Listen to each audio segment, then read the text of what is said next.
మాటలు రావట్లే. ఇంతమంది అభిమానం అంటే ఒక వ్యక్తి ఒక టీచర్ ఆదరించి నన్ను ఒక ఇట్లా భావించినందుకు నేను ఊహించను మీ ప్రస్పందన ఉంటుందని.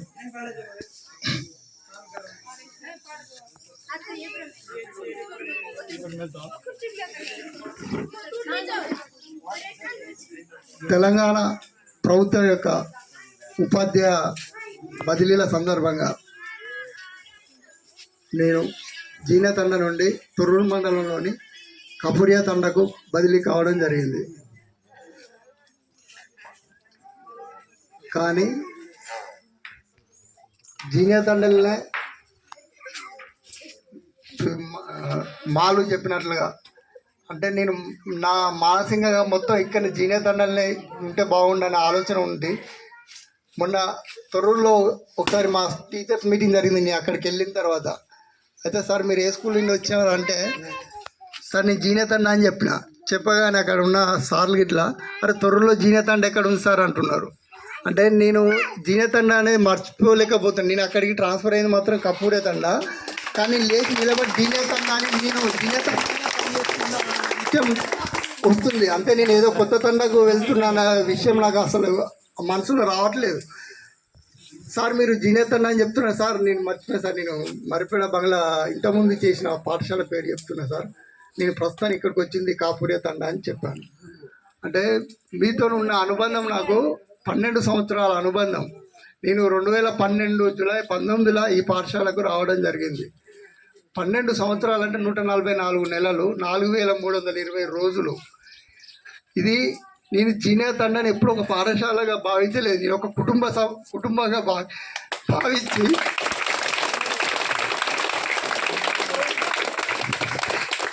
నేను ప్రతి ఒక్క వ్యక్తికి కూడా నేను నా స్వభావం ఎలాంటి ఒక మనిషికి ఒక కొటేషన్ ఏంటంటే ఒక మనిషికి మంచి చేయకపోయినా పర్లేదు కానీ చెడు చేయొద్దు. నేను కూడా ఈ తండాలో ప్రతి ఒక్క కుటుంబం కానీ ప్రతి ఒక్క వ్యక్తికి కానీ ఎప్పుడు నేను చెడు చేయాలని ఎప్పుడు అనుకోలే. నేను ప్రతి ఒక్కరికి మ్యాక్సిమం ఏంటంటే నాకు వీలైన సాయం చేస్తున్నాను. నేను ఒకరి దగ్గర నుంచి ఎప్పుడు ఏం ఆశించలేదు. తండాలో కూడా ఒకరి దగ్గరికి పోయి నాకు అది కావాలి ఇది కావాలని ఎప్పుడు ఆశించకుండా నేను ఇంకా ఏమి ఇద్దాం పిల్లలకి ఏమిద్దాం ఇంకా వీళ్ళని ఎట్లా డెవలప్ చేద్దామని ఆలోచన.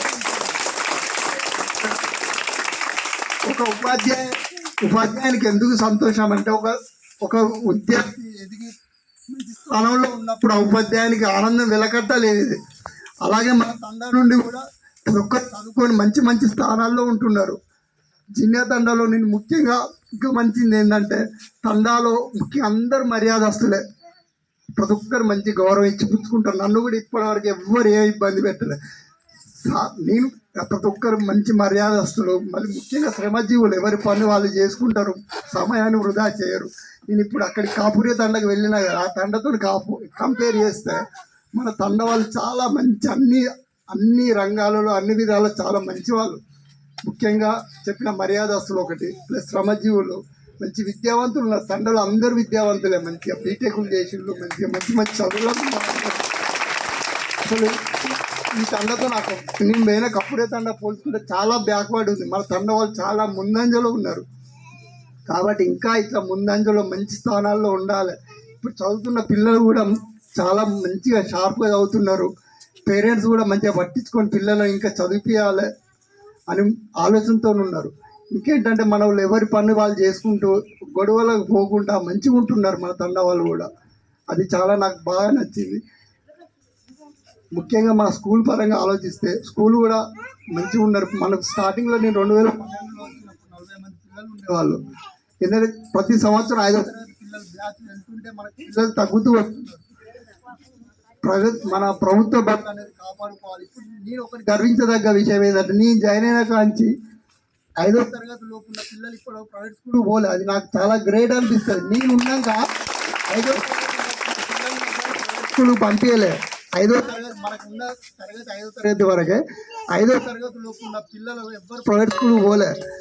ఒక తండలో ఒక పిల్లవాడు ప్రైవేట్ స్కూల్ పోతున్నాడు అంటే అర్థం ఏంటంటే అక్కడ ఉన్న ఉపాధ్యాయుడు వర్క్ఫుల్ కాదని అర్థం. నేను ఒకటి గర్వంగా చెప్పేది ఏంటంటే 2012 నుంచి ఇప్పుడు 2024 వరకు నేను 5వ తరగతి పిల్లవాడు ఎవరు ప్రైవేట్ స్కూల్కి పోనివ్వలే కూడా. ఇప్పుడు మన అద్దె వల్ల వర్షిత్ ఒక 2 నెలలు పోయింది, ఏం రాకుండా మళ్ళీ వచ్చి మన దగ్గరనే జాయిన్ అయ్యి అనేక ఒక 2-3 గురుకులాల్లో కూడా సీట్లు రావడం జరిగింది. ఒక్కొక్కరికి పిల్లవాళ్ళకి 5వ తరగతి అయిపోగానే మిగతా స్కూళ్ళల్లో ఏంటంటే పట్టించుకోకుండా వదిలిపోయి ఎక్కడికి పోతే ఏంటనే ఆలోచనతో ఉంటారు ఉపాధ్యాయులు. కానీ మన దగ్గర 5వ తరగతి ఉన్నప్పుడే వాళ్ళకి ఏం పడుతుంది, పిల్లలకు ఏది అప్లై చేస్తే బాగుంటుంది, ఏ గురుకులాల్లో చేర్పియాలి అనే ఆలోచనతో పిల్లలకు ప్రతి ఒక్కరికి అప్లై చేసి వాళ్ళకి సీటు వచ్చే విధంగా కృషి చేయడం. వాళ్ళు సీటు హాస్టల్లో జాయిన్ అయిన తర్వాత నా మనసు సంతృప్తి పడే, అబ్బా మన దగ్గర నుంచి 5వ తరగతి పిల్లవాడు వెళ్ళిపోయిండు, ఆ స్కూల్లో జాయిన్ అయ్యిండు అంటే అప్పుడు నాకు హ్యాపీనెస్ అనేది అనిపించేది. ఇప్పటికి కూడా మీరు చదువుతున్న పిల్లలకు కూడా ఎక్కడ ఏది నోటిఫికేషన్ పడ్డా కూడా నేను ఎప్పటికీ అందరికీ అందుబాటులో ఉంటా. మీ పిల్లలకు కానీ మీకు ఏ విషయమైనా కూడా గవర్నమెంట్ కనుక ఒక 108 ఉన్నట్టే ఈ తండాకు నేను ఎప్పటికీ మీకు ఒక 108 లాగా పనిచేస్తాను. కావచ్చు, ఆరోగ్యపరమైనది కావచ్చు, సామాజిక పరమైనది కావచ్చు, ఏ సలహా మీకు కావాలన్నా కూడా నేను ఎప్పటికీ మీకు అందుబాటులో ఉంటా. నాకు వీలైన సాయం నేను చేస్తూనే ఉంటాను. నేను నిజంగా నాకు దీనత అనేది ప్రతి ఒక్క కుటుంబంలో ప్రతి ఒక్క పేరెంట్ కానీ ప్రతి ఒక్క పిల్లవాళ్ళు ప్రతి ఒక్కరి గురించి నాకు తెలుసు, ప్రతి ఒక్కరికి నా గురించి కూడా తెలుసు. కాబట్టి మీకు ఎలాంటి సహాయం కావాలన్నా ఎప్పుడు కావాలన్నా కూడా నేను అందుబాటులో ఉంటూ పిల్లలు ఏ విధంగా చేద్దాం ఏంటి అనేది కూడా చేసి ముందుకు తీసుకెళ్దాం. ఇంకా పిల్లలకు ప్రతి పేరెంట్ కోరుకునేది అంటే మన పిల్లవాడు మనలా కష్టపడకుండా మనకంటే ఉన్నత స్థానంలో ఉండాలని కోరుకుంటాం. ఉపాధ్యాయుడు కూడా కోరుకునేది ఏంటంటే మన పిల్లవాడు ఇంకా మంచి స్థానంలో ఉంటే నాకు గొప్పతనం, పిల్లలకు పేరెంట్స్కి కూడా గొప్పతనం. కాబట్టి మనం ఉన్న పిల్లలను కూడా మంచి చదివిద్దాం, మంచిగా వాళ్ళకి మంచి జీవితాలు ఇద్దాం. మంచి జీవితాలు ఇచ్చినప్పుడు వాళ్ళు